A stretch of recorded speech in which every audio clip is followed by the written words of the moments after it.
Hello friends, in the previous class lecture we had discussed about the principles of inheritance and variation. That was the part of genetics. Today we are continuing this part of genetics. In that genetics, the second chapter is molecular basis of inheritance. So here also we have to discuss about the different phenomena regarding inheritance. अब inheritance का meaning आपको पता ही है. Inheritance means it's a transmission of characters from one generation to another generation. But here, as far as concerned with inheritance, we have to discuss its molecular basis. Molecular basis means here we have to discuss at the DNA level. हम सबको ये पता है कि most of जितने भी living organisms है उन लिविंग ऑर्गेनिजम्स में जेनेटिक मटेरियल के डीएनए है. अब ये इस चैप्टर में सबसे मेन जो फिनोमिनन हमें स्टडी करना है वो है सेंट्रल डोग्मा ऑफ बायोलॉजी. अब बायोलॉजी का सेंट्रल डोग्मा किसे कहा जाता है? जिस प्रोसेस में अब देखो जेनेटिक मटेरियल सेल में होता है डीएनए. अब यही जो डीएनए है इस डीएनए का कन्वर्जन होगा एमआरएनए में. M means it's a messenger RNA. तो डीएनए का कन्वर्जन एमआरएनए में हुआ. ये जो प्रोसेस है इस प्रोसेस को हम कहते हैं ट्रांसक्रिप्शन. और आगे जाके यही जो एमआरएनए है इसी एमआरएनए से फॉर्म होगा वहां पे प्रोटीन. एमआरएनए से जब प्रोटीन फॉर्म होता है तो वो जो प्रोसेस होगी दैट इज ट्रांसक्रिप्शन.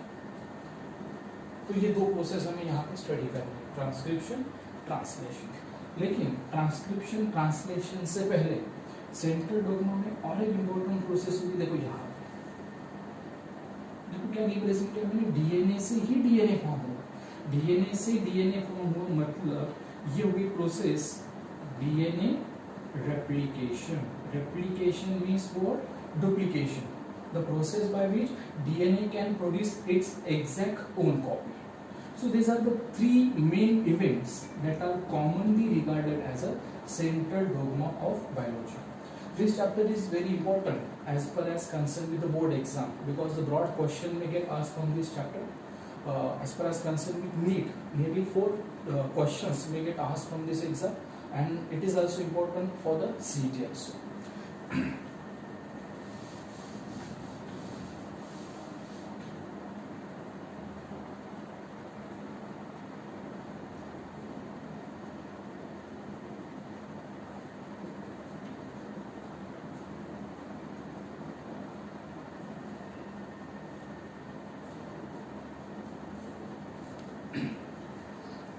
तो सबसे पहला टॉपिक जो हमें यहाँ पे डिस्कस करना है DNA as a genetic material. हम सबको ये पता है कि जितने भी लिविंग ऑर्गेनिज्म अर्थ पे है एक्सेप्ट वायरसेस, मोस्ट ऑफ सभी प्लांट्स एनिमल्स में जेनेटिक मटेरियल क्या होता है? डीएनए. लेकिन हमें इसके कंसर्न में यहाँ पे 3 इंपॉर्टेंट एक्सपेरिमेंट डिस्कस करने हैं और ये तीनों में से एक एक्सपेरिमेंट पे डेफिनेट क्वेश्चन नीट में पूछा जाता है. तो ये जो एक्सपेरिमेंट्स है उनमें से सबसे पहला जो एक्सपेरिमेंट है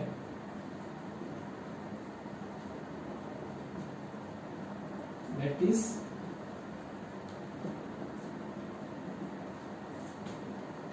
ग्रिफिथ्स एक्सपेरिमेंट. अब ये जो एक्सपेरिमेंट है इसे हमने ग्रिफिथ्स एक्सपेरिमेंट इसलिए कहा क्योंकि ये जो एक्सपेरिमेंट है that experiment was carried out by a biologist जिनका नाम था फ्रेडरिक ग्रिफिथ. इन्होंने ये एक्सपेरिमेंट किया. ये जो एक्सपेरिमेंट हुआ था दैट वाज इन 1928. अब ये एक्सपेरिमेंट उन्होंने किस पे किया? तो कौन सा ऑर्गेनिज्म उन्होंने यूज किया था? Using a bacteria called Streptococcus pneumonia. अब देखो हमें पता है कि लिविंग ऑर्गेनिजम्स में 2 नाम होते हैं, एक होता है जीनस नेम और दूसरा होता है स्पीसीज नेम. तो ये जीनस नेम है स्ट्रेप्टोकोकस, ये स्पीसीज नेम है निमोनिया. इसका स्पीसीज नेम निमोनी है क्योंकि ये निमोनिया कॉज करता है. और ये जो जीनस नेम है देखो स्ट्रेप्टोकोकस, तो कोकस का मीनिंग हमें पता है. कोकस means that is the spherical shape bacteria. हाँ, कई बार स्ट्रेप्टोकोकस की जगह पे, जैसे कि स्टेट बोर्ड की बुक में यही जो स्पेसिस नेम है ये दिया है डिप्लोकोकस, यहाँ पे फिर से क्या आ गया कोकस। कोकस मतलब स्फेरिकल शेप बैक्टीरिया। तो यहाँ पे देखो ये डिप्लो, ये स्ट्रेप्टो, तो डाई मीन्स व्हाट 2। अगर कोकाई मतलब स्फेरिकल शेप के 2 बैक्टीरियाज है तो वो डिप्लोकोकस हो गया। और यही बैक्टीरियाज अगर 2 से ज्यादा है और वो भी चेन फॉर्म में है तो उसे कहा जाता है स्ट्रेप्टोकोकस। तो जस्ट नंबर और अरेंजमेंट के बेसिस पे उसका ये जीनस नेम वेरिएबल है। बाकी निमोनी स्पेसीज अगर है तो वो निमोनिया कॉज करते हैं। तो स्ट्रेप्टोकोकस निमोनी बैक्टीरिया उन्होंने यूज किया। तो ये जो स्ट्रेप्टोकोकस निमोनी बैक्टीरिया है इसमें ये जीनस नहीं पता मैंने, ये स्पेसीज ने। बैक्टीरिया के केस में स्पेसीज के बाद और एक कैटेगरी होती है और उस कैटेगरी को हम जनरली कहते हैं स्ट्रेन, या फिर इसे हम अल्टरनेटली सब स्पेसीज भी कह सकते हैं। तो ये जो स्ट्रेप्टोकोकस निमोनी बैक्टीरिया है इसमें 2 टाइप की स्ट्रेन है। एक होती है आर स्ट्रेन और दूसरी एस स्ट्रेन। अब एक्चुअली एक्सपेरिमेंट डिस्कस करने से पहले इस आर और एस स्ट्रेन में क्या डिफरेंस है वो देखो। तो इसे आर क्यों कहा जाता है? तो इस आर का मीनिंग है रफ और ये एस स्ट्रेन, एस का मीनिंग होता है स्मूथ। अब ये क्या है? ये बैक्टीरिया, इस बैक्टीरिया को जब हम लेबोरेटरी में ग्रो करते हैं, ग्लास की पेट्री प्लेट है, उस लेबोरेटरी में जब हम ग्रो करते हैं तो स्ट्रेप्टोकोकस निमोनी की कुछ ऐसी स्पेसीज होती है जिनकी कॉलोनी स्मूथ सॉफ्ट होती है तो वो स्मूथ एस। कुछ ऐसी बैक्टीरियल कॉलोनीज है जिनका नेचर रफ होता है तो वो भी आर स्ट्रेन। सबसे मेन डिफरेंस क्या है? ये जो एस स्ट्रेन है इस एस स्ट्रेन को कहा जाता है कैप्सुलेटेड। कैप्सुलेटेड जिसका मतलब देखो 11th में cell the unit of life, इसमें मैंने आपको बताया था कि बैक्टीरिया में सेल वॉल के बाहर और एक कवरिंग होती है और उस कवरिंग को हमने क्या नाम दिया था? कैप्सूल। इस कैप्सूल का रोल क्या होता है? बैक्टीरिया को हमारी इम्यूनिटी से प्रोटेक्ट करना। तो जिस बैक्टीरिया में कैप्सूल है वो कैप्सुलेटेड, एस स्ट्रेन कैप्सुलेटेड है। और जो आर स्ट्रेन होती है ये आर स्ट्रेन क्या है? नॉन कैप्सुलेटेड है। ये नॉन कैप्सुलेटेड है, इसका मतलब इसमें सेल वॉल के बाहर जो और एक कवरिंग मैंने बताई कैप्सूल, वो कैप्सूल अपसेंट है तो ये नॉन कैप्सुलेटेड। और इसी क्राइटेरिया पे बेस्ड और एक डिस्टिंग्विश फीचर इन दोनों में जो है, ये जो एस स्ट्रेन है इस एस स्ट्रेन को कहा जाता है कि ये एक विरुलेंट स्ट्रेन है। विरुलेंट इसका सिनोनिमस वर्ड है, मतलब ये स्ट्रेन पैथोजेनिक है। पैथोजेनिक का मीनिंग आपको पता है, जो ह्यूमन बीइंग में डिसीज कॉज कर सकता है वो पैथोजेनिक है। दोनों का मीनिंग एक ही है। इसके अपोजिट बिल्कुल आर स्ट्रेन है। आर का नेचर अगर हम देखें तो वो अविरुलेंट है। अविरुलेंट है इसका मतलब वो नॉन पैथोजेनिक है। नॉन पैथोजेनिक है इसका मतलब वो डिसीज कॉज नहीं कर सकती। तो these are the characteristic differences between R strain and S strain. It is capsulated and virulent. It is non-capsulated, avirulent or non-pathogenic. Now, Griffith conduct his experiments in 4 different steps. In the very first step, what he did? He injected living R. There is another difference. There is R and S strain has further difference of types, as R has R1, R2, R3 and so on. Similarly, S strain also has different types such as S1, S2 and S3. Of these, Griffith used only one. Of the 3 different R types, Griffith used R2 strain and S 3 strains. So these were the strains which were used by the Griffith in his experiment. Now what he did, in the very first step, he take living R strain. We know that the living R strain is a non-pathogenic, मतलब वो disease cause नहीं कर सकते. तो ये जो living R strain है, इस लिविंग आर स्ट्रेन को उन्होंने इंजेक्ट कर दिया माइस में, एक्सपेरिमेंटल एनिमल, ट्रांसजेनिक एनिमल, जैसे कि हमने माइस प्रेफरेबली यूज किया था. तो ये लिविंग आर स्ट्रेन जब उन्होंने माइस में इंजेक्ट किया 48 आवर्स 3-4 डेज के बाद, जब उन्होंने उस माइस को ऑब्जर्व किया तो 3 to 4 डेज के बाद उन्हें ऑब्जर्वेशन क्या मिला, that mice was remain survived, that mice remain healthy. मतलब उस स्ट्रेन की वजह से उस माइस पे कोई भी इफेक्ट नहीं हुआ. ये इफेक्ट क्यों नहीं हुआ, क्योंकि कौन सी स्ट्रेन इंजेक्ट की है, living R strain. Living R strain का नेचर क्या है, नॉन पैथोजेनिक, जिसका मतलब उसकी वजह से माइस पे इफेक्ट नहीं हुआ. अब सेकंड स्टेप में उन्होंने क्या किया, in second step he injected living S strain into the mice. Living S strain को उन्होंने माइस में इंजेक्ट कर दिया. अब माइस में इंजेक्ट करने के बाद 3 to 4 डेज के बाद जब उन्होंने रिजल्ट देखा तो वो जो माइस था दैट वाज डाइड. उस केस में माइस की डेथ हो चुकी थी. अब ये डेथ क्यों हुई, ये भी तो उनको एक्सपेक्टेड रिजल्ट था, क्योंकि उन्होंने इंजेक्ट की थी लिविंग एस स्ट्रेन, ये वाली. अब एस स्ट्रेन क्या है, पैथोजेनिक है, जिसकी वजह से माइस को क्या हो गया, निमोनिया, और निमोनिया होने की वजह से माइस की डेथ हुई. तो पहली दोनों जो स्टेप थी, उन दोनों स्टेप में उनको जो रिजल्ट मिला था वो एक्सपेक्टेड रिजल्ट था. अब आगे उन्होंने क्या किया, they inject heat kill S strain into the mice. मतलब यही जो एस्ट्रिन थी उसको उन्होंने कील कर दिया, किससे, हीट से. और वो कील करने के बाद जब माइस में उन्होंने उसे इंजेक्ट कर दिया तो उनको रिजल्ट क्या मिला, in this case also mice was survived. अब इस थर्ड स्टेप में माइस सर्वाइव्ड क्यों रहा, क्योंकि उन्होंने यूज की हीट किल एस्ट्रिन.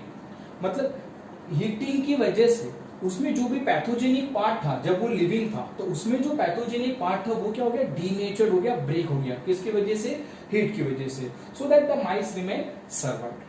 अब ये तीनों जो स्टेप है इनमें रिजल्ट एक्सपेक्टेड था. ग्रिफिथ को अनएक्सपेक्टेड रिजल्ट मिला उनकी फोर्थ स्टेप में. अब इस फोर्थ स्टेप में उन्होंने क्या किया, he injected heat kill S strain plus living R. देखो क्या किया उन्होंने, पहली स्टेप में लिविंग आर लिया था और तीसरी स्टेप में हीट किल गैस लिया था. दोनों केस में माइस क्या था, सर्वाइव्ड. अब यहां पे भी ग्रिफिथ को एक्सपेक्ट ये था कि माइस सर्वाइव्ड होना चाहिए, लेकिन जब ये दोनों का मिक्सचर इन्होंने माइस में जब इंजेक्ट कर दिया तो माइस की क्या हो चुकी थी, डेथ हो चुकी, माइस वॉज डाइड. तो ये जो फोर्थ स्टेप है, इस फोर्थ स्टेप में जो रिजल्ट उन्हें मिला वो अनएक्सपेक्टेड रिजल्ट था. अब ये अनएक्सपेक्टेड रिजल्ट है, मतलब ये यहां पे माइस की डेथ क्यों हुई, ये कंक्लूड करने के लिए उन्होंने क्या किया, ये जो फोर्थ स्टेप का जो डेड माइस है, दे कलेक्ट द ब्लड. उस माइस का ब्लड उन्होंने कलेक्ट किया और वो जो ब्लड है वो कलेक्ट करने के बाद उसको उन्होंने क्या किया, कल्चर. कल्चर करना मतलब उसको ग्रो करना. उसकी ग्रोथ के लिए जो भी न्यूट्रिएंट्स लगते हैं वो सब न्यूट्रिएंट्स उन्होंने वहां पे सप्लाई किए. तो कल्चर करने के बाद उनको रिजल्ट क्या मिला, they obtain living R as well as living S. तो देखो उनको रिजल्ट क्या मिला, लिविंग आर भी मिला और लिविंग एस भी मिला. हाँ, लिविंग आर तो उन्होंने इंजेक्ट भी किया था, लेकिन एस स्ट्रेन उन्होंने कौन से फॉर्म में इंजेक्ट की थी, किल्ड फॉर्म में. लेकिन एस स्ट्रेन उन्हें कौन से फॉर्म में मिली, लिविंग फॉर्म में.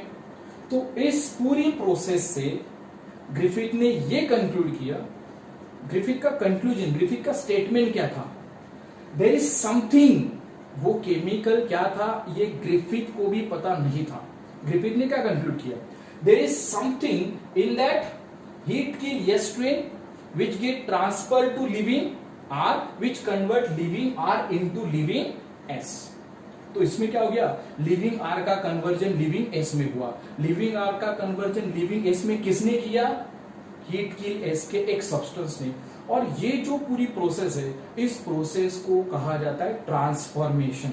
इसलिए ये जो ग्रिफिथ का जो एक्सपेरिमेंट है, that Griffith experiment of what? Transformation. Transformation का मीनिंग क्या बताया मैंने? Conversion of one bacterial strain into another type. किसका कन्वर्जन किस में हुआ? लिविंग आर का कन्वर्जन लिविंग एस में हुआ। And that material was called as a transforming principle by Griffith. Griffith ने उसको नाम क्या दिया? Transforming principle. अभी तक वो ट्रांसफॉर्मिंग प्रिंसिपल डीएनए है, आरएनए है, प्रोटीन है, ये किसी को पता नहीं था। ग्रिफिथ का एक्सपेरिमेंट होने के बाद अब सेकंड एक्सपेरिमेंट जो हम डिस्कस करने जा रहे हैं, उसमें ये क्लियर हुआ कि वो ट्रांसफॉर्मिंग प्रिंसिपल डीएनए है। देखो, ये ग्रिफिथ एक्सपेरिमेंट हमने कौन सी एंडिंग में देखा कि DNA is a genetic material, लेकिन इस एक्सपेरिमेंट में हमें ये पता नहीं चला कि डीएनए जेनेटिक मटेरियल है, लेकिन उसका जो कंक्लूजन है वो इंपॉर्टेंट था। तो इसके बाद डीएनए जेनेटिक मटेरियल ये एक्सप्लेन करने के लिए सेकंड एक्सपेरिमेंट हमें यहां पे दिया, जो हम यहां पे डिस्कस करेंगे।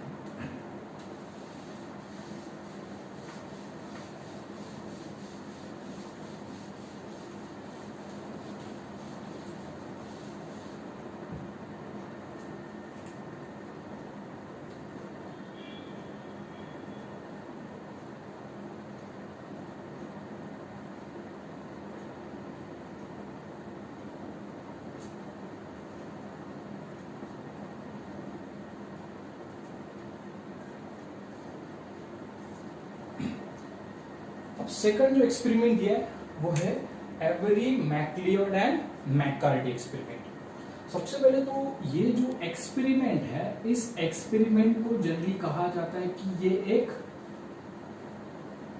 क्या है? इन विट्रो एसेड है। इन विट्रो का मीनिंग आपको पता है कि जो सारी प्रोसेसेस हम लिविंग सेल के बाहर लैबोरेटरी में जो हम करते हैं वो है इन विट्रो एसेड। अब एवरी मैक्लियोड मैककार्टी ने ग्रिफिथ्स एक्सपेरिमेंट की जो लास्ट स्टेप है, ये वाला स्टेप, उसका कंक्लूजन कंसीडर किया कि सपोज ये अगर सही है कि हीट किल एस का कुछ तो भी एक सब्सटेंस है जो लिविंग आर की तरफ ट्रांसफर हो गया, जिसकी वजह से लिविंग आर का कन्वर्जन किस में हो गया? लिविंग एस में हो गया। तो उन्होंने सबसे पहले क्या किया? In the very first step they inject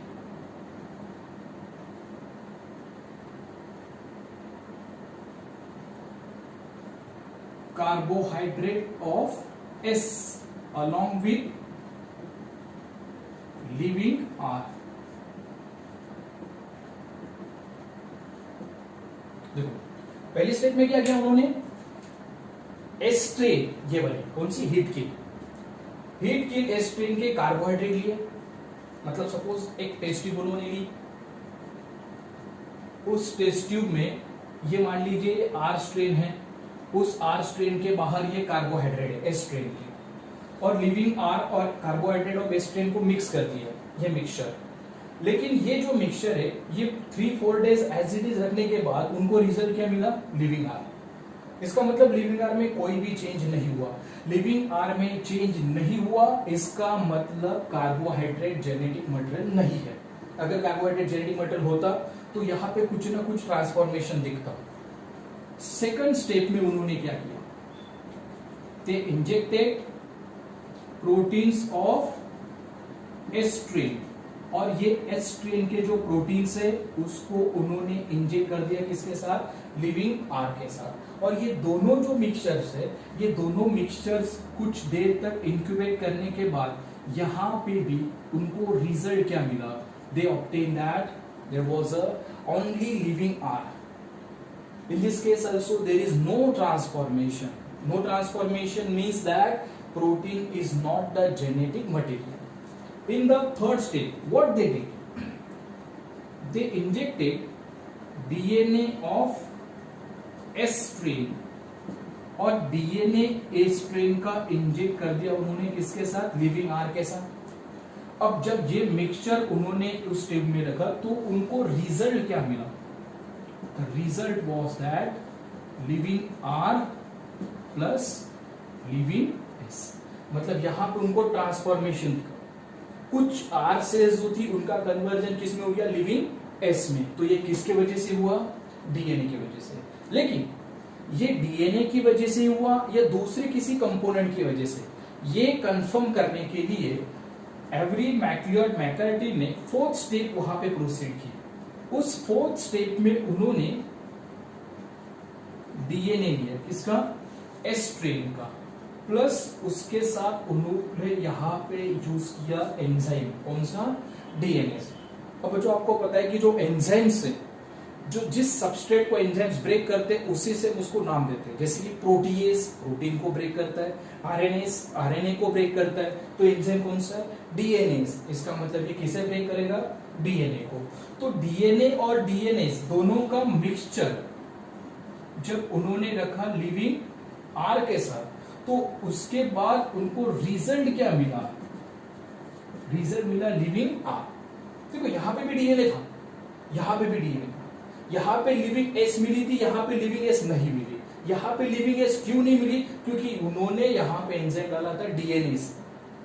ये डीएनए यहां से आर की तरफ ट्रांसफर हो जाए उसके पहले कि डीएनए ही डीएनए को ब्रेक कर देते।